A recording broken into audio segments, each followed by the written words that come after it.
राधे राधे। जय श्री कृष्ण। मार्गशीर्ष मास की आप सभी भक्तों को हार्दिक शुभकामनाएं। भगवान श्री कृष्ण की कृपा से उम्मीद है आप सभी भक्त स्वस्थ होंगे, मस्त होंगे। आप सभी की मंगल कामना के साथ चलिए आज के इस वीडियो की शुरुआत करते हैं। आज के इस वीडियो में हम श्री कृष्ण की एक छोटी सी प्रेरणादायक कहानी का श्रवण करेंगे। छोटी सी गौरैया का श्री कृष्ण पर विश्वास किस प्रकार था, इसका श्रवण करेंगे। चलिए वीडियो की शुरुआत करते हैं। कुरुक्षेत्र के युद्ध क्षेत्र को विशाल सेनाओं के आवागमन की सुविधा के लिए तैयार किया जा रहा था। उन्होंने हाथियों का इस्तेमाल पेड़ों को उखाड़ने और जमीन साफ करने के लिए किया। ऐसे ही एक पेड़ पर एक गौरैया अपने 4 बच्चों के साथ रहती थी। जब उस पेड़ को उखाड़ा जा रहा था तो उसका घोंसला जमीन पर गिर गया, लेकिन चमत्कारी रूप से उसकी संतानें अनहोनी से बच गई। लेकिन वो अभी बहुत छोटे होने के कारण उड़ने में असमर्थ थे। कमजोर और भयभीत गौरैया मदद के लिए इधर उधर देखती रही। तभी उसने श्री कृष्ण को अर्जुन के साथ वहां आते देखा। वे युद्ध के मैदान की जांच करने और युद्ध की शुरुआत से पहले जीतने की रणनीति तैयार करने के लिए वहां गए थे। उसने श्री कृष्ण के रथ तक पहुंचने के लिए अपने छोटे पंख फड़फड़ाए और किसी प्रकार श्री कृष्ण के पास पहुंची। हे कृष्ण, कृपया मेरे बच्चों को बचाएं, क्योंकि लड़ाई शुरू होने पर कल उन्हें कुचल दिया जाएगा।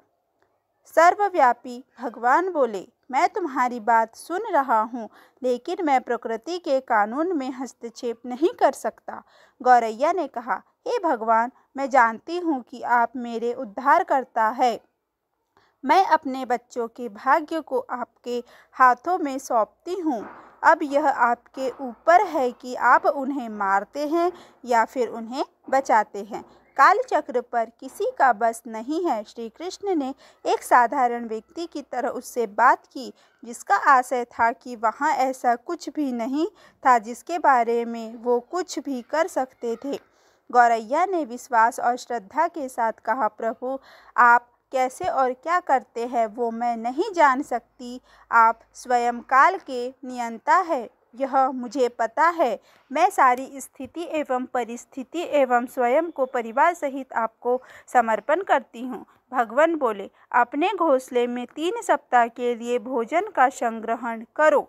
गौरैया और श्री कृष्ण के संवाद से अनभिज्ञ अर्जुन गौरैया को दूर भगाने की कोशिश करते हैं। गौरैया ने अपने पंखों को कुछ मिनटों के लिए फुलाया और फिर अपने घोंसले में वापस चले गई। 2 दिन बाद शंख के उद्घोष से युद्ध शुरू होने की घोषणा की गई। कृष्ण ने अर्जुन से कहा कि अपने धनुष और बाण मुझे दो। अर्जुन चौंक गए, क्योंकि कृष्ण ने युद्ध में कोई भी हथियार नहीं उठाने की शपथ ली थी।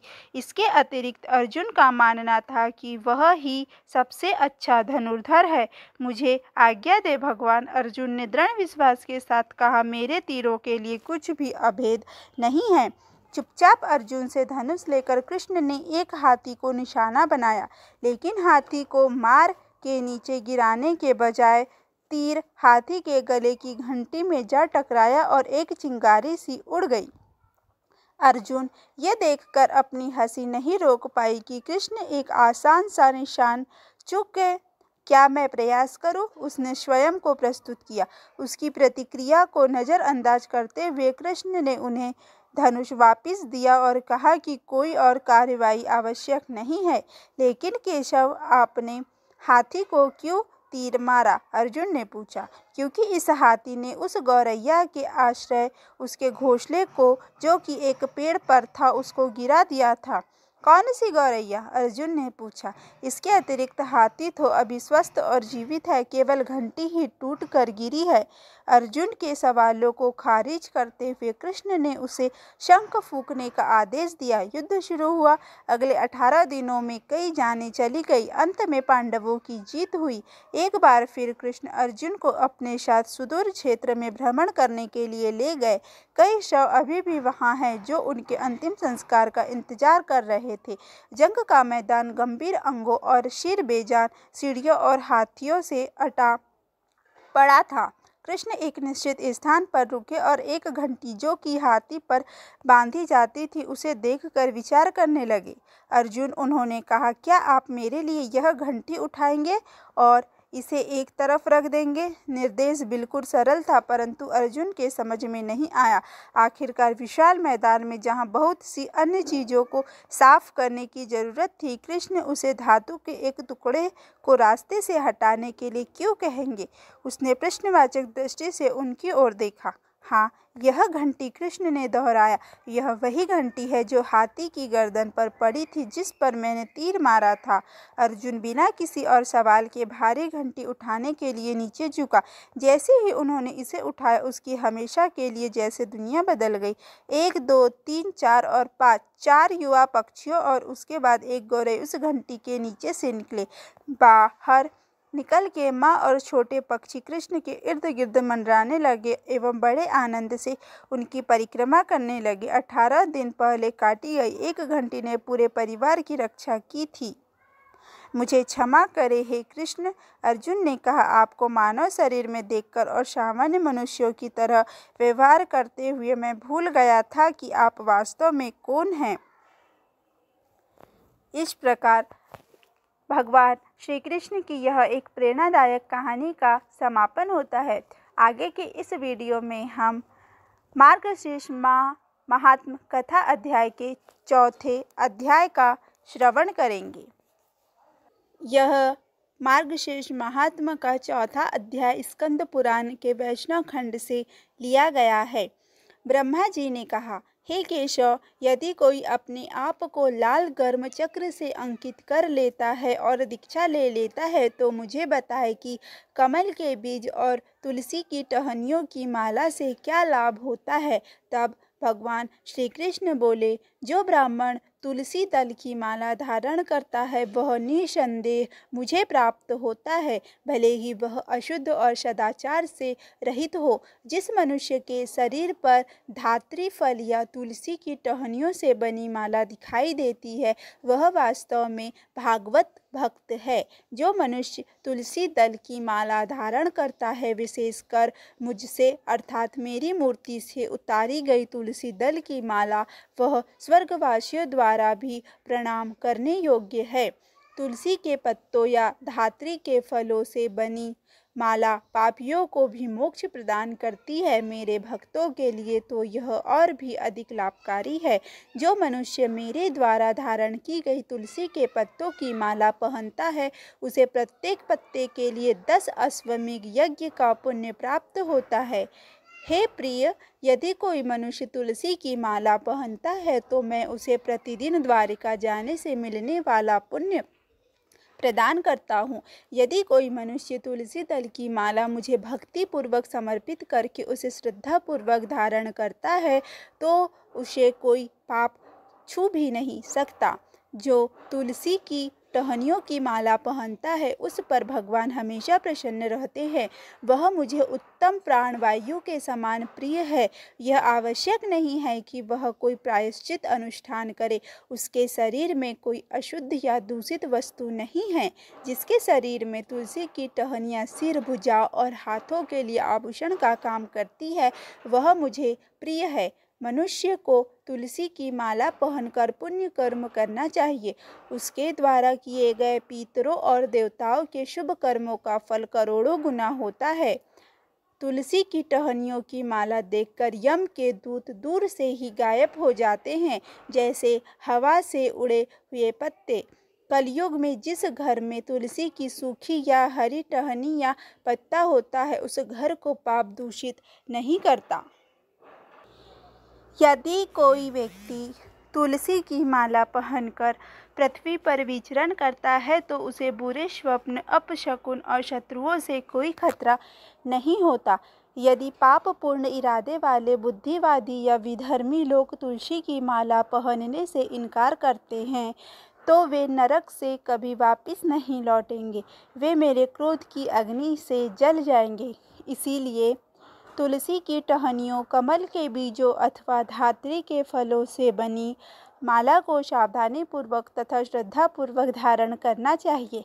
इससे उत्तम पुण्य की प्राप्ति होती है।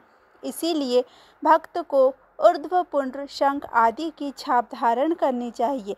हाथ में दर्भ लेकर मेरा स्मरण करना चाहिए तथा तुलसी के पौधे की जड़ में संध्या आदि करनी चाहिए। संध्या आदि करने से निवृत्त होकर जो मेरी पूजा करे उसे चाहिए कि यदि गुरु वहाँ उपस्थित हो तो पहले उसके पास जाकर उसे प्रणाम करे, उसे कुछ उपहार देकर प्रसन्नतापूर्वक उसके आगे झुकना चाहिए। आचमन संस्कार करके पूजा मंडप में प्रवेश करना चाहिए। मृग चर्म अथवा कुशा से सुसज्जित सुंदर आसन पर बैठकर कमल के आसन पर बैठना चाहिए। भूत शुद्धि संस्कार करना चाहिए। मंत्र का जप करते हुए इंद्रियों को वश में करके उत्तर दिशा की ओर मुख करके 3 प्राणायाम करें। उत्तम ज्ञान रूपी सूर्य के द्वारा उत्तम हृदय कमल को प्रस्फुटित करें। शाखा पर सूर्य, चंद्रमा और अग्नि को स्थापित करें। विष्णु के भक्त को चाहिए कि वह 3 पंखुड़ियों वाले उस कमल में तीनों की कल्पना करें। उसके ऊपर नाना प्रकार के रत्नों से जड़ित एक आसन स्थापित कीजिए।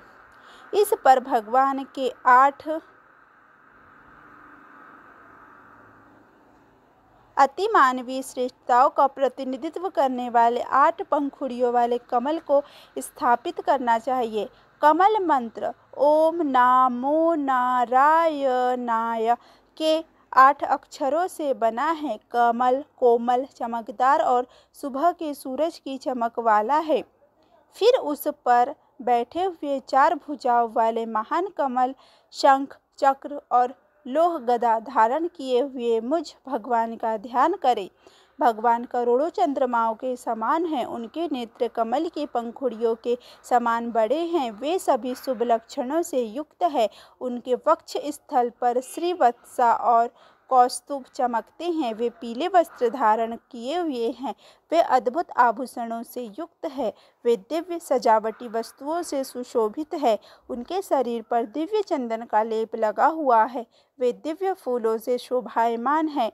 वे तुलसी के कोमल पत्तों और वन के फूलों की मालाओं से सुशोभित है। वे करोड़ों उगते सूर्यों के समान तेज से चमकते हैं। उनके शरीर पर सभी शुभ लक्षणों वाली दिव्य देवी श्री विराजमान हैं।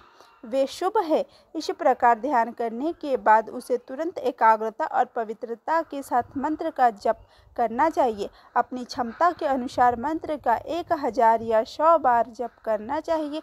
मानसिक रूप से पूजन करने के बाद उसे विधि विधान से पूजन करना चाहिए।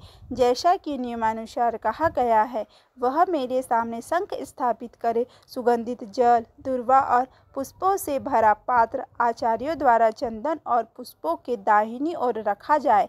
जल का कलश बाईं ओर रखा जाए। उसे वस्त्र से पवित्र करके सुगंधित किया जाए। सामने घंटी रखी जाए और दीपक दिशा में रखे जाए, विभिन्न दिशाओं में रखे जाए। अन्य सामग्री भी यथा स्थान पर रखी जाए। अर्घ, पाग, आचमनी और मधुपर्क रखने के बाद 4 पात्र मेरे सामने रखे। हे चतुर्भुज, अर्घ्य के पात्र में सफ़ेद सरसों, कच्चे चावल, फूल, कुश, तिल, चंदन, फल और जौ के दाने रखने चाहिए। मेरी संतुष्टि के लिए गुरु को चाहिए कि वे पाद पात्र में दूर्वा, विष्णुपदी, गंगाजल, श्याम और कमल रखे। हे पुत्र, आचमनीय पात्र में बड़ी श्रद्धा के साथ कंकोला, लौंग और जायफल रखना चाहिए। उपासक को पूर्ण श्रद्धा के साथ मधुपर्क पात्र में गाय का दूध, दही, शहद, घी और मिश्री रखनी चाहिए। जब उपर्युक्त वस्तुएं उपलब्ध न हो तो पूजा विधि के जानकार को चाहिए कि वह हमेशा पत्र फूल इस विचार से रखे कि ये ही मेरी पूजा विधि में आवश्यक वस्तुएं हैं। तत्पश्चात उसे हाथ तथा अंगों का न्यास करना चाहिए। परंपरा के अनुसार उसे 5 या 6 अंगों का न्यास करना चाहिए। मुझे स्मरण करना चाहिए। भक्त को अपने को मेरे समान समझना चाहिए। पूजा के आरंभ में हे चतुर्भुज मनुष्य को शुभ मंत्रों का जाप करना चाहिए। फिर उसे मेरे प्रिय शंख पांचजन्य की पूजा करनी चाहिए। हे प्रिय, इसकी पूजा करने से वह मुझे बहुत प्रसन्न करता है। हे प्रिय, शंख की पूजा करते समय उसे निम्नलिखित मंत्रों का जाप करना चाहिए। हे पांचजन्य, पूर्व काल में तुम समुद्र से उत्पन्न हुए थे। तुम्हें भगवान विष्णु ने अपने हाथों में धारण किया है, तुम्हें सभी देवताओं ने बनाया है, तुम्हें नमस्कार है। आपकी ध्वनि से बादल, शुर और असुर भयभीत हो जाते हैं। हे 10,000 चंद्रमाओं के समान उज्ज्वल कांति वाले पांचजन्य, आपको नमस्कार है। हे पांचजन्य, राक्षस स्त्रियों के भ्रूण हजारों की संख्या में पाताल में नष्ट हो जाते हैं, आपको नमस्कार है। शंख के दर्शन मात्र से पाप उसी प्रकार नष्ट हो जाते हैं जैसे सूर्य उदय के समय कोहरा लुप्त हो जाता है, और जब इसे छुआ जाता है तो पाप और भी अधिक नष्ट हो जाते हैं। यदि कोई वैष्णव भक्त मुझे प्रणाम करके हाथ में शंख लेकर भक्तिपूर्वक इन मंत्रों का उच्चारण करते हुए मुझे स्नान कराता है तो उसका पुण्य अनंत प्राप्त होता है। तत्पश्चात सुगंधित तेल से मूर्ति का अभिषेक करना चाहिए तथा चंदन और कस्तूरी से मंजन, प्रक्षालन आदि करना चाहिए। मुझे मंत्रों सहित परम पवित्र सुगंधित जल से स्नान कराना चाहिए। तत्पश्चात हे प्रिय, अर्घ्य, पाक, आचमनी और मधुपर्क अर्पण करना चाहिए। तत्पश्चात समस्त आवश्यक सेवाएं प्रदान करनी चाहिए। पीठ को विधिपूर्वक दिव्य वस्त्र आभूषणों से सुसज्जित करना चाहिए तथा पुष्पों से पीठ की पूजा करनी चाहिए। भगवान को वहां स्थापित करके मुझे वस्त्र, आभूषण, गंध आदि भक्तिपूर्वक अर्पित करना चाहिए। फिर विधिपूर्वक विविध प्रकार के नैवेद्य, खीर और मीठी खीर अर्पित करनी चाहिए। साथ ही कपूर और पान के पत्ते भी अर्पित करना चाहिए। भगवान को भक्तिपूर्वक सुगंधित पुष्प अर्पित करने चाहिए। 10 द्रव्यों से धूप तथा 8 मन भावन दीप अर्पित करने चाहिए। तत्पश्चात परिक्रमा करके प्रणाम करना चाहिए। तत्पश्चात बड़े आदर के साथ श्रोतों द्वारा स्तुति करनी चाहिए। भगवान को पलंग पर लिटाकर शुभ अर्घ देना चाहिए। आगे के इस वीडियो में हम कृष्ण चालीसा का श्रवण करेंगे।